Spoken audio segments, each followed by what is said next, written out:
Welcome back. We're live at lunch. Glad to be here. Glad you're here. And definitely looking forward to doing some amazing things today with you here once again. So, like I said, welcome back. Live at lunch.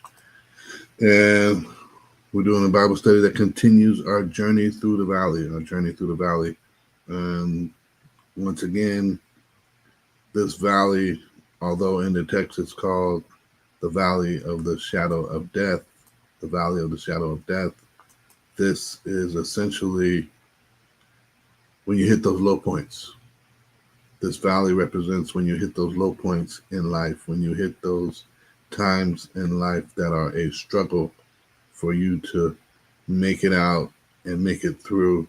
This is for you, right? This is targeting those of us when we're at our low points.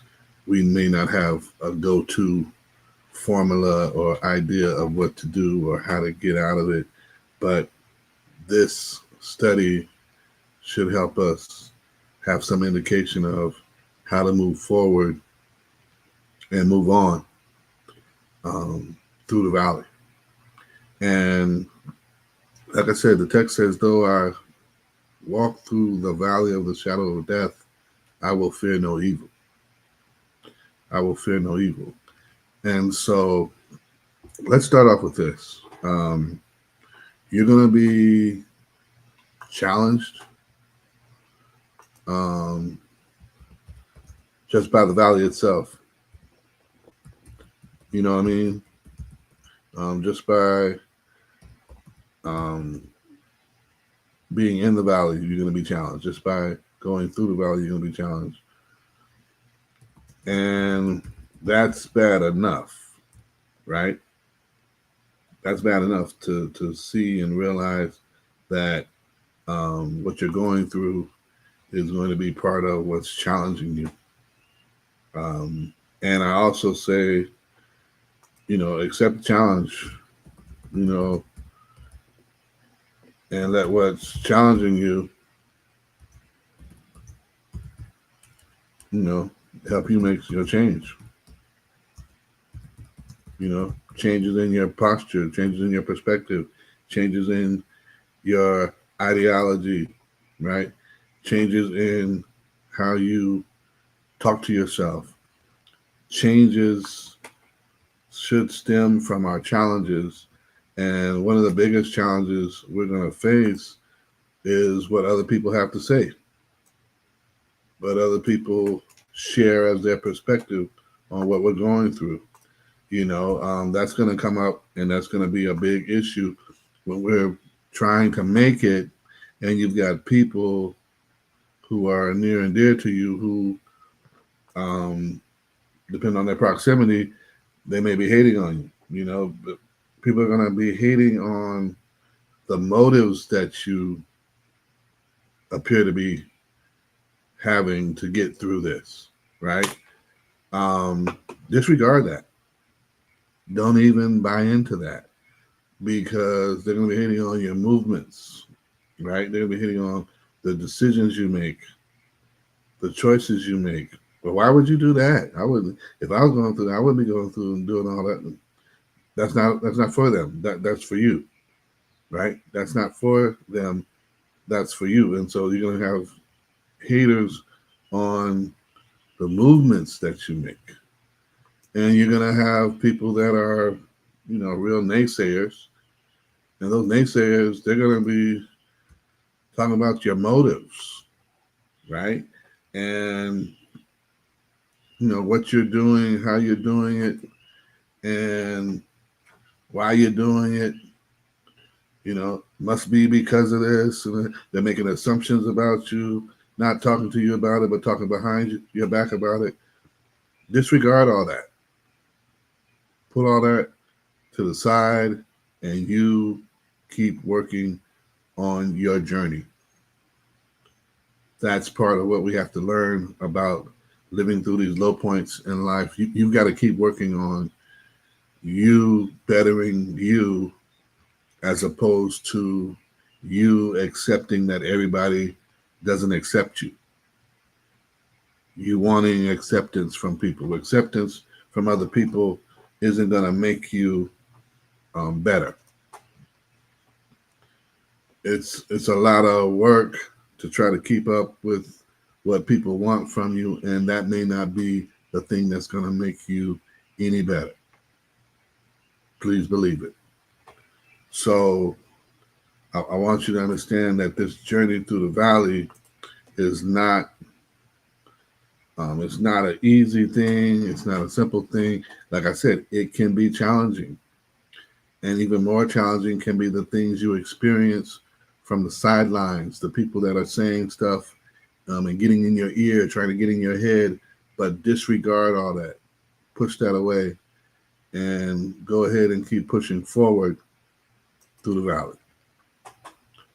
And so we want to talk about making it through the valley, making it through the valley. And our ability to make it through the valley stems from three things we want to look at and wrap it up from there, right? And one of the first things we want to look at is the ability to go through the valley with faith. Go through the valley with faith. And I think part of our issue is the text says, I will fear no evil. So if I'm not fearing evil, I'm overcoming any potential fear with faith. The valley is supposed to be intimidating, right? The valley is supposed to intimidate me so much that I'm shaking in my boots. The experience is supposed to eliminate me having courage to withstand it and the ability to get through it. But I'm going to approach it with faith instead of fear. And that means my heart is set on getting through the valley. I will fear no evil. My heart is set. I am confirmed. I am content. I am courageous. And I am confident that I can get through this valley by faith. That's what my faith does. It charges me up and says, hey, look here. I've got enough in me with God with me to get me through this. That's what my faith is causing me to do. To say that I'm not going to fear evil. I'm going to push and continue forward because I have no fear of evil. I got faith. Doesn't mean that I'm not thrown off by things, right? Does it not mean that I'm not burdened by things? No, it doesn't mean that. I still have the human experience of, man, how do I get out of here? Lord, help me, right? But how he helps me most is by building up my faith. And part of building up my faith is going back to God's track record and saying, I remember he did that for me. I remember when I needed it, he was there for me. And even in the text, it says, for thou art with me. For thou art with me. I will fear no evil, for thou art with me. It doesn't separate those thoughts. They're still connected. I hope you feel me on that. It doesn't separate those thoughts. They're still connected. And so I'm going to make it through, first of all, by faith. Secondly, I'm going to make it through with focus. I'm going to make it through with focus. And my focus here is walking through the valley. My focus here is walking through the valley.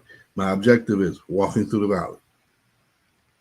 Yea, though I walk through the valley. I didn't intend to come through here, but since I'm here, I know I've got to walk through. I know I've got to get through this to get to my intent.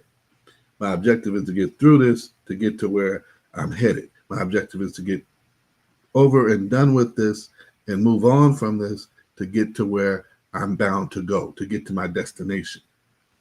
This isn't where I'm supposed to land. This isn't where I'm supposed to take up root. This is where I'm just moving through. And so my focus is on the action of walking through, not staying put. And so I'm doing this with focus and not fear. Fear will cause you to be petrified and lock in and dig in your heels and say, okay, I'm not going to move and I'm going to see what happens. That's fear. But faith says, hey, we were trying to get over there. Let's keep going over there, even if we're slowed down a little bit by what we come across.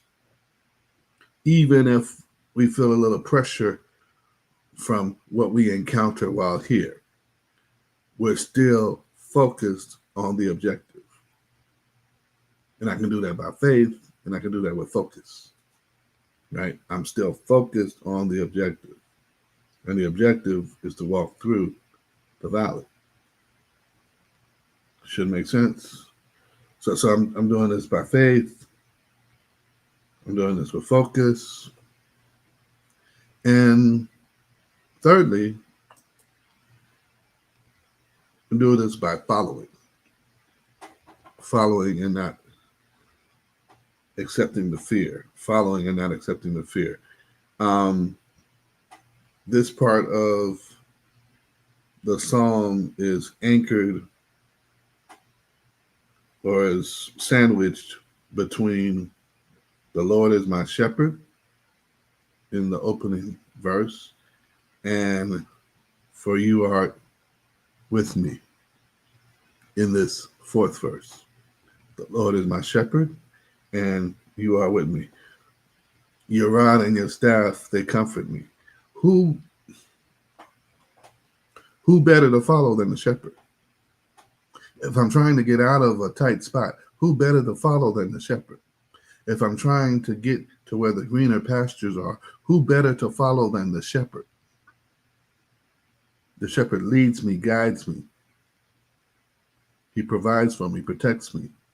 Who better to follow than the shepherd? And if the shepherd is leading me down the right path, we're going to get out of this valley expediently. We're going to get out of this valley in the most efficient way we can, because it might not just be me. The Lord might be bringing someone else alongside who is a companion, who is a partner in what I need to get out of this valley. They might be part of what makes up the flock as we follow the shepherd. Let's say it like this. People use a term now that stems from the negative. People say that they're trauma bound. They're trauma bound. They have a common experience based upon trauma. They have a shared experience based upon trauma, and then that trauma makes them connected. Well, if we're both at a low point and we're both trying to get out, the text tells me two are better than one. Right? There's Old Testament text, two are better than one. Right? And we can feed off each other. We can support one another as we're following the shepherd. And if I don't have the shepherd, I've got the shepherd's standard. If I don't have the shepherd, I've got the shepherd's precepts. If I don't have the shepherd, I have the shepherd's statutes. If I don't have the shepherd, I have the law that the shepherd has left me. And if he didn't come to break the law, but to fulfill the law, I've still got the law and the royal law, the law of love and compassion that can still guide me as I make my moves. Imagine that. Imagine that as we're journeying through, we're following the shepherd. And as the shepherd guides us step by step, taking us out of here, what better way to get out of here than by following the shepherd? The low points are are likely to hit us hard. They're likely to be enough to take us down if we let them. But if we're focused, if we're faithful, if we're following what the shepherd provides and the pathway the shepherd provides, we're going to make it through. You don't have to question yourself. And what did I do to get here? And start throwing all that blame. Turn your focus on your objective. Turn your faith to the one who can carry the heavy load and get you out of here. Find it in your heart to follow the shepherd. Find it in your heart to follow the shepherd. And when you follow him by faith and follow him with focus, right? Focus on where is he taking us. Okay, cool. Here we go. Let's make a move. Perfect. That's how we're going to make it through. We're going to make it through the valley. And when we make it through the valley, we're going to be in such a different place. Such a different place that God is going to take us there. God is going to help us get out of here. But he's not going to do it if we're just simply not invested in it, right? You want to help somebody, you can host the intervention all you want to. The intervention is meaningless and empty if the person isn't invested in getting the help. And the intervention should help the person see and discover that they have enough love and support surrounding them that the intervention is worthwhile, and it's a worthwhile investment. That's how you win someone over for intervention. Not beating them up about the damage that they've done. Not beating them up and beating them down and then expecting them to be like, okay, I'll go, just get off my back. That doesn't lead to long-lasting change. That doesn't lead to someone buying in. That leads to someone bowing down and bowing out and just getting you to get off their back so that they can move on. Let's work more with love and compassion and offering love and support. If we did that, how much more could we carry each other through as we journey through the valley? Hey, this is one more week of Live at Lunch Bible study. We'll be back here next week, 9 a.m. Pacific Standard Time. It's lunch somewhere. And we'll be jumping into continual Bible study of this for a few more weeks. And as we wrap up, we'll move on to what we will be studying after that. But for now, we're just journeying through the valley. And so with that, I hope you got what you needed out of this. I hope you were blessed. God be with you. Peace.